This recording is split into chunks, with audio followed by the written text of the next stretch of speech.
Құрметті көрермендер, үй алар кезде міндетті түрде көршіні таңдау керек дейді. Көршіңіз жақсы болу керек. Мен дұрыс таңдадым ба, бұрыс таңдадым ба білмеймін, осы біздің көрші бар ғой, бір қызық адам. Таңғалам, балконға шығып алады да, халатын киіп алады. Жынды адам сияқты, өзімен өзі сөйлеседі тұрады, айғайлайды, біресе күледі. Бүгін сол көршінің үйіне барып, жаймен көрмекшімін. Тамашалаймыз. Көршімен жақсы тұрыңыз.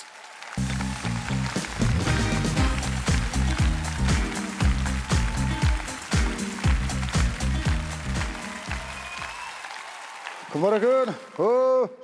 Ассаламалейкум, көрші. Көрші. Уағалейкум сәлем, қалайсыз? Қош келдің. Қалай жағдай, жақсы амансыз ба? Түрлік. Сіз осы үйде тұрмайсыз одан қарай балконда отырасыз. Таза ауа жұтып кішкене. Бір-екі рет көргенде есік жабылып қалып ашылмай қалған ба? Иә, болған онда. Көрші, не ғой, көп уақытыңыз алмай, мен сіздің бір көмегіңіз керек болып тұр. Қош, не болып тыныштық па? Кеше әйелім сменге кеткен ғой, сменде болған. Мен жігіттермен саунада болдым да. Сон, енді кеп қалған екеннен сөйлесіп қалу мүмкін. Сұрақ баса айтасаңыз. Кеше бірге көргем. Бірге? Иә, бірге тұрдық, темек шектік әңгімелестіп, жай айтасаңыз. Бірге болу үшін сен мені саунаға шақырмайсың ба? Сонда біздің өтірігіміз шықпайды. Енді соны енді айт. Өтірік айтқан негізі дұрыс емес. Әрине дұрыс емес. Көрші соны білдірмей жігін жатқызып деген сияқты айта саласыз ғой, бір күн ұсталасың. Сізге сендім. Ал жақсы. Көрші, сендім сізге. Не подведите, пожалуйста. Болды міне. Жақсы көрші, жақсы демалыңыз. Рахмет, көрші. Негізі менің түсінгенім бойынша өтірік айту ол өте дұрыс емес. Өтірік айтасың ба, дұрыстап айту керек. Өзіңнің өтірігіне өзің шатасып қалмау керексің. Детально бәрін жаттап алу керексің. Өйткені әйел ол детектив. Ол біліп алады. Үнемі күмәнданып жүреді.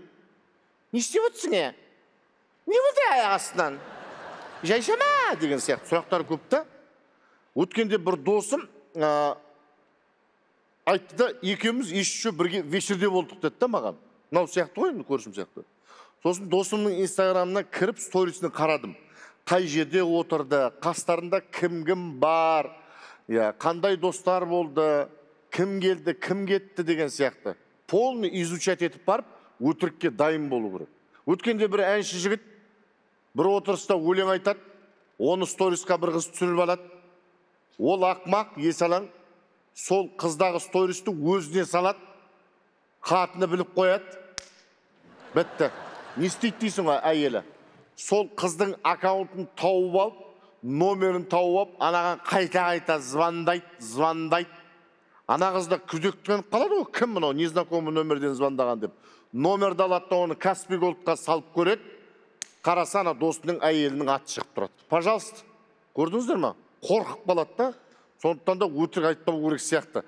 Одан да әйел адамдар, ол ниеттеріңе байланысты. Өздерің детектив боласыңдар ма, ар жағы жаман нәрсеге ұласады. Ниетке байланысты. Одан да ештеңені тексермей-ақ, бала бағып, үй жинап, кір жуып, осылай шаңырақтың берекесін келтіріп, осы өзіңнің күйеуіңмен бала шағаңның жағдайын жасап, арты уағыз болып кетті-ау, соңғысы, бір түрлі. Папа? Ау, балам. Қаңыз қалай? Сіз тағы жеке концертіңізді беріп тұрсыз ба? Балам ғой менің, балам. Мен бағана ойлап отырмын да, сіз қыздарды зерттейсіз ғой жиі. Зерттеп келетсіз осы кезге дейін. Жалпы әр жастағы қыздар әртүрлі болады ғой. Талаптар әртүрлі болады, мінездер әртүрлі болады. Әрине. Сол жайлы бір ұзын қылдырып айтып берсеңіз. Оф-кос қарағым, оф-кос. Айтып берші. Жалпы әйел адамдар өзінің туған жылына ұқсайды. Мысалы, шошқа жылында, доңыз жылында туған, мысалы, сенің шешең салақ болып келеді. Үйін жинамайтын, ашық-шашық. Мысалы, ит жылында туған келіншектер адал болады. Досына адал, күйеуіне адал, махаббатына адал болады. Тауық жылы туған келіншектер үйі тап-таза болып жүреді. Бір қиқын көрсе, тауық құсап, соны шұқылап, жинап, бәрін тап-түйнақтай жүреді. Бірақ бір жаманы миыңды теседі да шұқылап отыр. Мысалы, қой жылы туғандар өте момын болады келіншектер. Бірақ бір семірсе тоқтата алмайсың, кете береді. Жылан жылы туған қыздар, ой Алла, жылан құсап, ирелеңдеп астыңнан бүйтіп мынадан оратып қозғалмай, басыңнан бүйтіп тұрады ғой, шағып алады да жылан жылы туғандар. Ұлу жылы туғандар, ой, вообще асықпайды ғой. Жұмысқа да кешігіп барады, тойға да кешігіп барады. Өмірі асықпай жүреді. Қоян жылы туғандар, мысалы, келіншектер, баласы көп болады. Тырырлатып туа береді. Бірақ анда-санда қоянның суретін салып кететіндер де бар. Сиыр жылы туғандар, ой, берекелі ғой. Осы жалпы берекелі да олар, мысалы. Тышқан жылы туғандар, олар андай ініне тасиды бәрін. Осы семьяма болсыншы, бала-шағама болсыншы, күйеуіме болсыншы деп бәрін айтты. Тышқандап, тірнектеп, бәрін үйге қарай тасып жүреді. Түсіндің ба, балам? Түсіндім, папа. Нені түсіндің? Бабник болыпсыз ғой, папа. Бабник болған іштеңкем жоқ, просто қыздармен көп араласатынмын. Шешең жоқта. Шешең барда тек бір доңызбен араласып кеттік қой. Доңыз жылы туғандармен. Жалпы солай қарағым. Сондықтан да үйленер алдында ойлан. Кімді алайын деп атырмын? Нені алайын деп атырмын? Не үшін? Жалпы менің жанұяма сіңісіп кете ала ма деген сияқты қыздарды алатын кез. Вообще, Нұрбекті аласаш десең, ойнайтын. Қалжың. Ох, келді. Сен жындығатын неғып жүрсің? Үйдің ішінде шляпа киіп ап.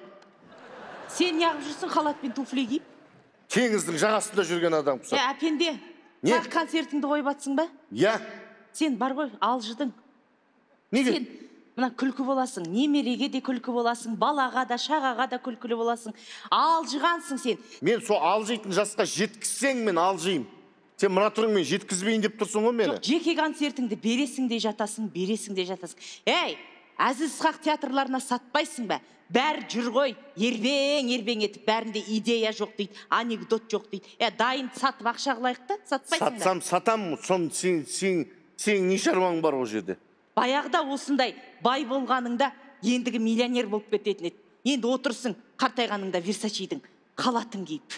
Миллионер болатын едік қой. Мен баяғыда миллионер боладым, сен қай жұртыңа тасымағанда, төркініңе. Қашан тасыдым мен төркініме? Қоя осы жерде. Менің тілімді қышытпа, сеніңге ағайын туысың алып жатыр барақшаңды. Менен тығып беріп жүрсің ғой, шетінен. Тығып бермесем, ұрсасың ғой. Мен қазір бар ғой, давлениям көтеріліп кетеді. Жасымыз болса мені келді қайрат. Білем. Шық балконыңа одан да. Бір балконыңа шығатының бар еді ғой. Шығам. Балконға шыққаным жақсы. Мұна жағаңды жөндемейсің ба, жайлауда қылмай? Сол жөндейді қатын қайда сол жағаны? Ашшы, аш қайрат. Ашпайым. Аш. Ашсам, ұрасың. Бірден айтам. Мен саған осы балконға төсек сап берем ау деймін. Әй, не істейсің? Бір бая қосыла алмай қалған махаббатың десік аласың. Сен жынтысың ба өзің? Өзің қараш түрің бар, не мынау? Не мынау? Жүрсің не мынау? Халат пен туфли шалып не мынау? Әй, бұл сөзім жоқ. Мына баласы отыр. Ой, үйірінен адасқан қой құсап, бұл да әкесі құсап жүреді әйтеуір. Не келін әкемейсің? Жүреміз ба осы сопиып? Даңғарада кімге керек, үйленбейсің ба?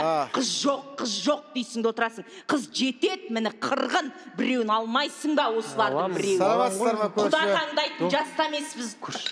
Ассаламалейкум.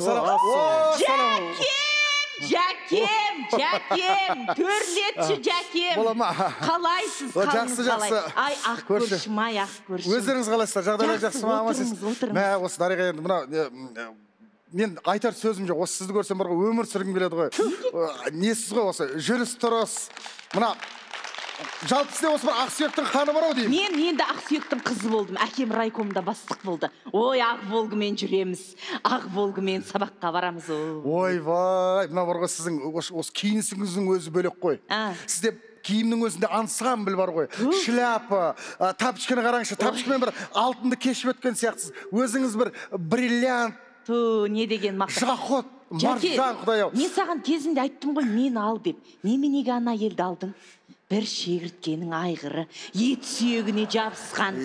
Не, білмеймін, бойы бір тұтам не. Бұйырған сол болды. Мен бір дауыс... Әйел деген бір мен сияқты ет жеңді болмай ма екен? Бір дауыс көтеріп, бір айғайлап, бір қабағыңызды шытқаныңызды, бір қабағыңыздан қар жауғаныңызды көрмейтін болдым ғой. Жадырап, жайнап жүресіз ғой. Кім? Мынау ма? Мынау ма? Қабағы жүгілмейтін, күлімдейтін мынау ма? Қойсайшы қарағым, ау. Сен тұрып көрсейші мынау мен бірінші. Біздің Қайрекеңнің әзілдері керемет. Қарашы, күлі, қарашы. Біз солай әзілдесеміз, айтсашы, солай әзілдесеміз деп. Сен барсашы әңгіме тыңдамай, отырсын да қонақ келіп отыр. Көп отырмайым, не ғой, Қайреке, осы бір түрлі сұрақ қоймасын еді. Осы үйлеріңізде главный кім, бірінші атаман? Сондай да сұрақ бола ма? Сондай да сұрақ бола ма? Главный кім мінес? О, бишара, монологы бітпейді бұның. Мен ғой главный. Мен ғой. Анау көзімше сұрамасайшы ондайды. Келіңдер шайға, келіңдер. Ой, біздің Қайрат енді. Қазір қан қысымымыз жоғары, бәріміз көк шай ішеміз. Денсаулығың келген сайын бар ғой, өмірдің мәні. Шай құй қатын. Құйып қойдың ба? Құйып қойдым. Ел келгенде енді осылай өзінің бір еркек екенін кішкене не екен, грубилау екен, грубилама, ой. Соған айтпайтын шығарсың енді. Біздің әзіліміз осындай. Осылай әзілдесеміз. Байқұс жаным ашитше. Ренжіп қалдым. Жаным ашит бұл байқұста. Жүрші, мен саған бұның кітаптарын көрсетейінші. Мен тағы да өзі бөлмесе кіріп өз аға, бұл байқұс, мен саған кітабын көрсетейінші. Бәсі шығаман бірдегелер оқиды, бұл байқұс.